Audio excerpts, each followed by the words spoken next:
ಮಾಡಿ. ಇದು ನನಗೆ ಸಿಕ್ಕಿರೋಂಥ ಬೆಸ್ಟ್ ರಿಸಲ್ಟು. ನೀವು ಇದನ್ನು ಮಾಡಿ, ಖಂಡಿತವಾಗಿಯೂ ನಿಮಗೆ ಇದಕ್ಕೆ ರಿಸಲ್ಟ್ ಸಿಕ್ಕೇ ಸಿಗುತ್ತೆ. ಯಾಕೆಂದರೆ ನನಗೆ ಕೂದಲು ಆ ಥರ ಬಂತು. ನೀವು ಟ್ರೈ ಮಾಡಿ. ನಮಸ್ತೆ ಎಲ್ಲರಿಗೂ, ನಾನು ರಮ್ಯಾ ರಾಜೇಶ್ ಶೆಟ್ಟಿ. ನಾನು ಆಲ್ರೆಡಿ ಒಂದು ವಿಡಿಯೋನ ಮಾಡಿದ್ದೀನಿ ನಿಮಗೆ. ಈಗ ನಾನು ಇನ್ನೊಂದು ವಿಡಿಯೋ ತೋರಿಸ್ತಾ ಇದ್ದೀನಿ. ಅದು ನಮ್ಮ ಹೇರ್ಗೆ ಸಂಬಂಧಪಟ್ಟಂಥದ್ದು. ಅಂದರೆ ಹೇರ್ನ ಯಾವ ಥರ ನಾವು ಮನೆಯಲ್ಲೇ ಮೇಂಟೈನ್ ಮಾಡ್ಬೋದು, ಅಥವಾ ಮೇಂಟೈನ್ಗಿಂತ ಮುಖ್ಯವಾಗಿ ಇಲ್ಲಿ ನಾವು ಹೇರ್ ಫಾಲ್ ಆಗುತ್ತಲ್ಲ, ಹೇರ್ ಫಾಲನ್ನು ಸುಲಭವಾಗಿ ಬರೀ ಒಂದೇ ಇಂಗ್ರೀಡಿಯೆಂಟ್ಸಲ್ಲಿ ಕಂಟ್ರೋಲ್ ಮಾಡೋದು ಹೇಗೆ ಅಂತ ನಾನು ನಿಮಗೆ ನಾನು ಮಾಡೋ ಕ್ರಮನ ತೋರಿಸ್ತಾ ಇದ್ದೀನಿ. ಸೊ ನನ್ನ ಕೂದಲಿಗೆ ಮೇಯ್ನಾಗಿ ಏನು ಯೂಸ್ ಮಾಡ್ತೀನಿ ಅಂತಂದರೆ ಆನಿಯನ್. ಒಂದು ದಿನ 2 ದಿನ ನಾವು ಯೂಸ್ ಮಾಡಿದ್ರೆ ನಿಮಗೆ ಅದಕ್ಕೆ ರಿಸಲ್ಟ್ ಬರಲ್ಲ. ನಿಮಗೆ ರಿಸಲ್ಟ್ ಗೊತ್ತಾಗಬೇಕು ಅಂತಂದರೆ ನೀವು ಅಟ್ಲೀಸ್ಟ್ ಇದನ್ನು 1 ಮಂತ್ ಇಲ್ಲಾಂದರೆ 2 ಮಂತ್ ಇದನ್ನು ಮಾಡಲೇಬೇಕು. ಈ ಥರ ಇದೆ ನೋಡಿ. ಇದಕ್ಕೆ ನಾನು ಬಿಸಿನೀರು ಹಾಕ್ಕೊಂಡಿದ್ದೀನಿ, ಯಾಕೆಂದರೆ ವಿಂಟರ್ ಅಲ್ವಾ, ಚಳಿ ಇರುತ್ತೆ ಅಂತ. ನಾವು ಇದರಲ್ಲಿ ಬರೀ ಆನಿಯನ್ ಇದೆ, ಇಲ್ಲಿದೆ ನೋಡಿ. ಏನಿಲ್ಲ, ತುಂಬ ಈಸಿ. ಆನಿಯನನ್ನು ಮಿಕ್ಸಿಗೆ ಹಾಕಿ ಗ್ರೈಂಡ್ ಮಾಡಿ ತಲೆಗೆ ಹಚ್ಕೊಳ್ಳೋದು ಸ್ನಾನಕ್ಕಿಂತ ಮೊದಲು. ಆಮೇಲೆ ನೀವು ಕೂದಲನ್ನು ಚೆನ್ನಾಗಿ ವಾಶ್ ಮಾಡಿ ಕಂಡೀಷ್ನರ್ ಹಾಕಿದ್ರೆ ನಮ್ಮ ಚೆನ್ನಾಗಿ ಕೂದಲು ಬರುತ್ತೆ.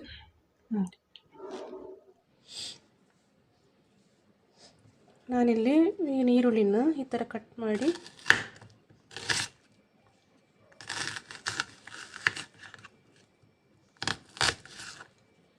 ಮಿಕ್ಸಿಗೆ ಹಾಕೊಳ್ಳಿ.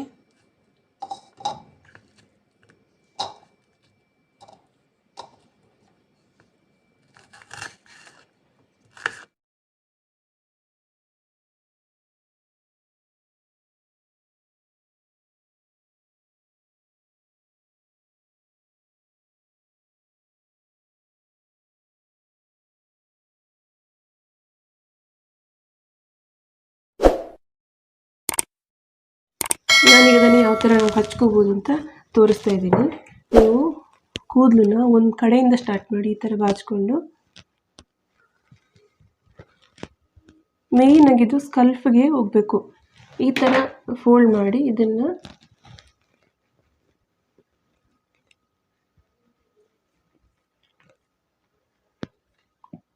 ಸ್ಕಲ್ಫ್ಗೆ ಹೋಗ್ಬೇಕಿದು. ಬೇರೆ ಕೂದಲಿಗೆ ಲಾಸ್ಟಲ್ಲಿ ಉಳಿದ್ರೆ ಅದನ್ನು ಕೂದಲಿಗೆ ಹಚ್ಕೊಳ್ಳಿ. ಕೂದಲು ಡ್ರೈ ಅಂತೂ ಆಗಲ್ಲ. ಆಮೇಲೆ ನೀವು ಕೊಕೊನಟ್ ಆಯಿಲು ಹಾಕ್ಕೊಂಡ್ಬಿಟ್ಟು ಒಂದಿನ ವಾಶ್ ಮಾಡ್ಕೊಳ್ಳಿ. ನೆಕ್ಸ್ಟ್ ಡೇ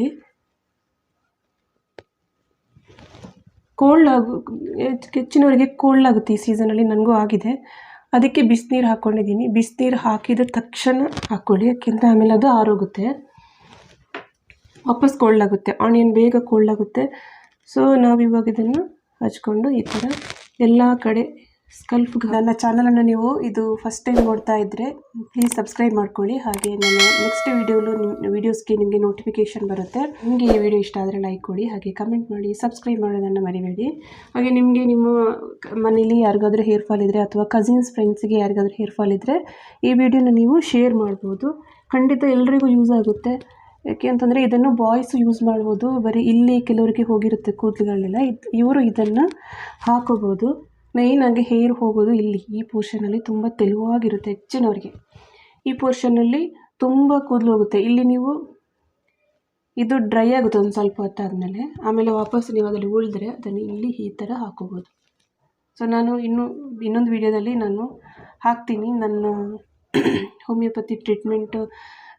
ಅದರ ಪ್ರಕಾರ ನನಗೆ ಯಾವ ಥರ ಕೂದಲು ಒಂದು 1 ಇಯರ್ ಮಾಡಿದೆ ಫಸ್ಟು. ಅದನ್ನು ಇನ್ನೊಂದು ವರ್ಷ ಕಂಟಿನ್ಯೂ ಮಾಡಿದೆ. ಬಟ್ ನಮಗೆ ಯಾವಾಗಲೂ 2 ಮಂತ್ಸ್ 3 ಮಂತ್ಸಲ್ಲಿ ನಮಗೆ ರಿಸಲ್ಟ್ ಬರಲ್ಲ. ಯಾವಾಗಲೂ ಹೋಮಿಯೋಪತಿ ಲೇಟ್ ರಿಸಲ್ಟು.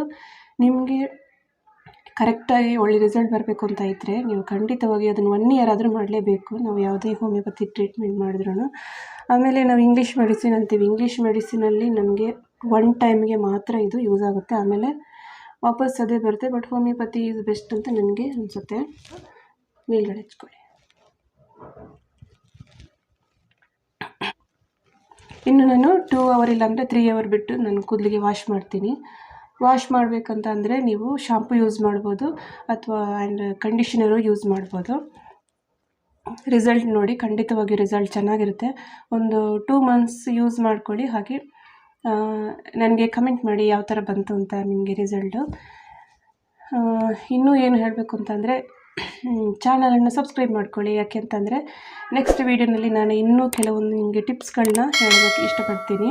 ಅಲ್ಲಿವರೆಗೂ bye, take care, love you all, thank you.